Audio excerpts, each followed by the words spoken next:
আজ এই মুহূর্ত থেকে মমতা বন্দ্যোপাধ্যায় তৃণমূল কংগ্রেসের সমস্ত রকম পদ থেকে আমি ইস্তফা দিলাম। আমি তৃণমূলে ছিলাম, তৃণমূলেই রইলাম, শুধু আমি এই ঘর থেকে ওই ঘরে গেলাম। নমস্কার, আমি অয়ন। একই কাণ্ড, মদন মিত্র হাত ছাড়লেন মমতা বন্দ্যোপাধ্যায়। সেই মদন মিত্র, মমতা বন্দ্যোপাধ্যায় বলছেন বেঈমান, কিন্তু বেঈমান বাঁচতে তো গাঁ উজাড় হয়ে যাবে। আজকে তো আর কেউ নেই পাশে। কল্যাণ বন্দ্যোপাধ্যায়, মহুয়া মৈত্র, ডেরেক ওব্রায়েন, সাগরিকা ঘোষ, এরা ছাড়া। কিন্তু মাঠে ময়দানে যারা রাজনীতি করে এসেছেন তাদের বেশিরভাগই তো চলে গেলেন মমতা বন্দ্যোপাধ্যায়ের হাত ছেড়ে। মদন মিত্র যুব কংগ্রেসের থেকে মমতা বন্দ্যোপাধ্যায়ের সঙ্গে, তারপরে 1998 সালে তৃণমূল কংগ্রেসের যখন প্রতিষ্ঠা হয়, মমতা বন্দ্যোপাধ্যায় তৃণমূল কংগ্রেস দল করেন, তখন মদন মিত্র মমতা বন্দ্যোপাধ্যায়ের সঙ্গে। আমরা যারা সাংবাদিকতায় কাজ করে আসছি দীর্ঘ কয়েক বছর ধরে, আমরা দেখেছি ওই বাম আমলে, তখন বামেদের রমরমা, বাম আমলের দাপট, তখন মমতা বন্দ্যোপাধ্যায় বামেদের বিরুদ্ধে ব্যাপক লড়াইয়ে নেমেছেন রাস্তায়। রাস্তার লড়াইয়ের প্রস্তুতি, রাস্তার লড়াইয়ের পাশে কারা? এই মদন মিত্র, সোনালী গুহ, ফিরহাদ হাকিম, এদের মতো নেতারা, ববি হাকিম। সেই মদন মিত্র আজ কি হলো? তিনি মমতা বন্দ্যোপাধ্যায়ের হাত ছেড়ে দিয়ে চলে গেলেন। মদন মিত্র, সোনালী গুহ, ফিরহাদ হাকিম বা আরো যারা মাঠে ময়দানে নেমে কাজ করে এসেছেন, এই যে 21শে জুলাই বাম আমল থেকেই ভিক্টোরিয়া হাউসের সামনে হয়ে আসছে, তার ম্যারাপ বাঁধা থেকে আরম্ভ করে, মঞ্চ তৈরি থেকে আরম্ভ করে, কোন মঞ্চে কে বসবেন, কোন মঞ্চে কারা উঠবেন, কারা বক্তব্য রাখবেন, শুধু ভিক্টোরিয়া হাউসের সামনে বা 21শে জুলাই কেন, যে কোনো জায়গায় বাম আমলে তৃণমূল কংগ্রেসের প্রোগ্রাম মানেই হচ্ছে ম্যারাপ বাঁধার জন্য, মঞ্চ বাঁধার জন্য, বাঁশ পোতার জন্য। এই মদন মিত্ররাই কাজ করতেন। আমরা যারা দীর্ঘদিন সাংবাদিকতায় করে এসেছি, এই মদন মিত্রকে দেখেছি অবরোধ হোক, ধর্মঘট হোক, বন্ধ হোক, তৃণমূল কংগ্রেসের ডাকে সর্বাগ্রে সকাল সকাল মদন মিত্রকে। সেই সময় বাম আমল, রাজনৈতিক ভবিষ্যৎ কি জানেন না মদন মিত্ররা। তৃণমূল কংগ্রেস ক্ষমতায় আসবে তখনও ভাবতেই পারেননি মদন মিত্ররা। কিন্তু বাম আমলে সেই সময় মমতা বন্দ্যোপাধ্যায়ের পাশে দাঁড়িয়ে মাঠে ময়দানে সিপিআইএম এর বিরুদ্ধে ব্যাপক রাজনীতি করে গেছেন, কড়া রাজনীতি করে গেছেন, লড়াইয়ের রাজনীতি করে গেছেন এই মদন মিত্ররা। সেই মদন মিত্ররা আজকে মমতা বন্দ্যোপাধ্যায়ের হাত ছেড়ে দিচ্ছেন। এই বাজারেও যখন মাত্র 80টা সিট তৃণমূল কংগ্রেস পেয়েছে, তখনও মদন মিত্র কামারহাটি থেকে বিধায়ক হয়েছেন।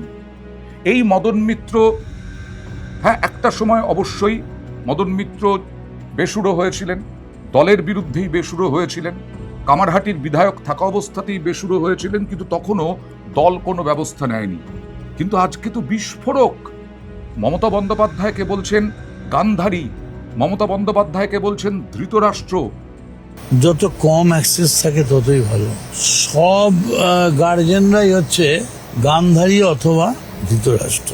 অনুব্রত মণ্ডল, যিনি বীরভূম সংগঠনটাকে একেবারে গুলে খেয়েছেন, যার ওপরে, অনুব্রত মণ্ডলের ওপরে ব্যাপক নির্ভরশীলতা ছিল মমতা বন্দ্যোপাধ্যায়, সেই অনুব্রত মণ্ডল তিনিও তো নবতৃণমূলে।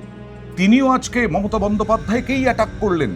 তিনি বললেন ইলেকশনে হারার পর 4 বার ফোন করেছিলেন, এবং তখন তিনি নাকি বলেছিলেন যে মমতা বন্দ্যোপাধ্যায় কানে দেখেন, চোখে দেখেন না। 4 বার ফোন করেছিল ইলেকশনে হারার পর, আলাম চোখে দেখো না কানে দেখো তুমি। তাই অপত্য স্নেহ অভিষেক বন্দ্যোপাধ্যায়ের ওপরে, আর সেই অপত্য স্নেহেই দলটাকে শেষ করে দিয়েছে অভিষেক বন্দ্যোপাধ্যায়। অভিষেক বন্দ্যোপাধ্যায় টার্গেট সঙ্গে মমতা বন্দ্যোপাধ্যায়। আজকে হিটলার বলতেও ছাড়লেন না অভিষেক বন্দ্যোপাধ্যায়কে মদন মিত্র। আমাদের একজন হেয়ার হিটলার আছেন, হেয়ার অভিষেক। হিটলার তো চলে গেছিল মেরি এভা ব্রাউনকে নিয়ে, সবটা ছেড়ে দিয়ে। অভিষেকের কথায় অভিষেকের সব কিছুতে সব ব্যাপারে অভিষেকের চলতে হবে, না হলে দেখে নেব। হিটলার বললেন এবং অভিষেক বন্দ্যোপাধ্যায় এর কথা কোনোদিন অভিষেক বন্দ্যোপাধ্যায়কে নিয়ে কোনো নব তৃণমূলের নেতাও বলেননি। আজকে মমতা বন্দ্যোপাধ্যায়ের বিরুদ্ধে বলতে গিয়ে, অভিষেক বন্দ্যোপাধ্যায়ের বিরুদ্ধে বলতে গিয়ে মদন মিত্র যা বললেন যে ইডির থেকেও এবি অনেক বেশি আশঙ্কা। আমার তো ইডির থেকে ভয় ছিল এবি বেশি। ইডি ধরলে তবু কথা বলে জিজ্ঞেস করবে, ওখানে এবি কখন কোথায় তাড়ি দেবে, কি করে দেবে ভগবান জানে। অভিষেক বন্দ্যোপাধ্যায় জীবনে যায়নি। আমি 27 মাস জেলে ছিলাম, পার্টির বিরুদ্ধে বলিনি। কেন? সেইটাও তিনি বিবৃতি দিয়েছেন, সেটাও বিস্তারিত বলেছেন যে অভিষেকের বিরুদ্ধে বলতে গেলেই পুলিশ পাঠাতো। এইরকম অবস্থা ছিল তৃণমূল কংগ্রেসের, ছিল শাসক দল ছিল তৃণমূল কংগ্রেস, তখন তো বোঝা যায়নি। একেবারে ঘুণ পোকায় ভর্তি তৃণমূল কংগ্রেস, মদন মিত্র হাতছাড়া আর বেঈমান বলছেন মমতা বন্দ্যোপাধ্যায় এদেরকে। তো বেঈমান, এতজন বেঈমান দলে এখনো বলছেন অভিষেক বন্দ্যোপাধ্যায় যদি কোনো দোষ করে থাকে, অভিষেক বন্দ্যোপাধ্যায়ের বিরুদ্ধে ভুরি ভুরি অভিযোগ, তাতেও তার দোষ নেই। যাদের বলছেন ভয় ইন বলে পুলিশকে দেখে এজেন্সি দিয়ে ভয় দেখাচ্ছেন, তারা একটু শিক্ষা নিন। অভিষেক অনেক খারাপ আপনাদের কাছে, বাহানা হয়ে গেছে ওটা। তো অভিষেকের বউ যদি 1.5 বছরের বাচ্চাকে নিয়ে সিবিআই অফিসে যেতে পারে সাক্ষী দিতে, তাকে ডেকে পাঠানো হয়েছিল, তখন আপনাদের মনে নেই? আজকে আমি যখন ফেসবুক করছি সেদিনও ডেকে পাঠানো হয়েছে, 25টা 30টা কেস দেওয়া হয়েছে। সে তো সহ্য করছে, একটু সেটিং করে নিলে সব থেকে রিলিফ হতে পারতো। তাহলে যাদের আজকে আপনারা বলছেন বাহানা দেখিয়ে যে অভিষেক হচ্ছে আপনাদের আয়না, তাই আপনারা চলে যাচ্ছেন, এটা আপনাদের বাহানা। অভিষেকের সব অন্যায় ক্ষমা হয়ে গেছে যদি আপনাদের চোখে কোনো অন্যায়ও করে থাকে। যে সে আজকে লড়ে যাচ্ছে বাঘের মতো, এরাই লড়বে। তার কারণ এরা 50 বছর আগামী দিন রাজনীতি করবে। এখনো কি মমতা বন্দ্যোপাধ্যায় গান্ধারী? এখনো কি মমতা বন্দ্যোপাধ্যায় ধৃতরাষ্ট্র? এখনো কি তিনি কানে দেখছেন, চোখে দেখছেন না?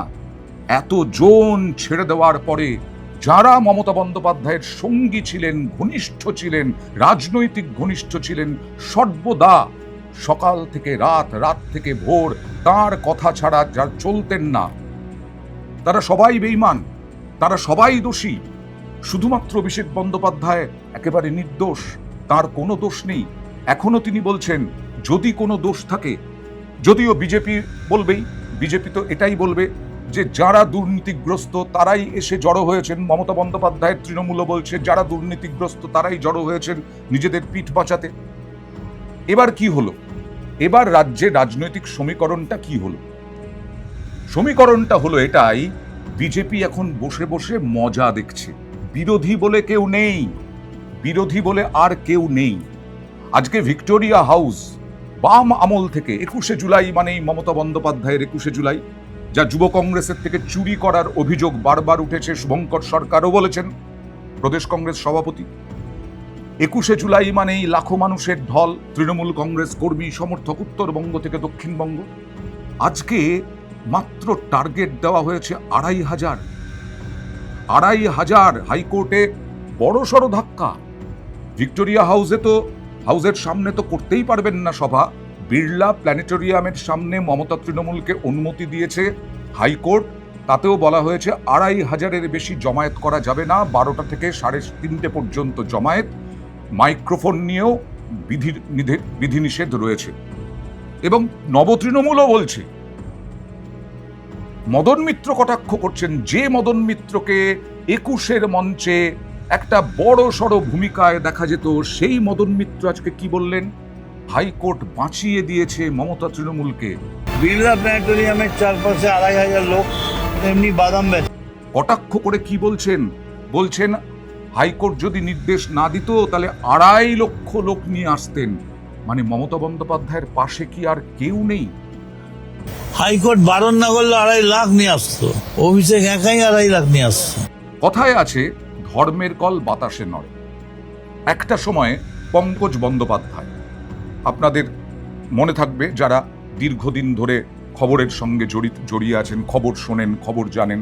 আমি এই প্রজন্মের জন্য বলি যে তৃণমূলের যথেষ্ট প্রভাবশালী নেতা, প্রভাবশালী বলতে নেতিবাচক নয়, প্রভাবশালী নেতা সংগঠক পঙ্কজ বন্দ্যোপাধ্যায়, সেই পঙ্কজ বন্দ্যোপাধ্যায়কে পাশে সরিয়ে দিয়েছিলেন তৃণমূল নেত্রী মমতা বন্দ্যোপাধ্যায়। তখনও বাম সরকার রয়েছে।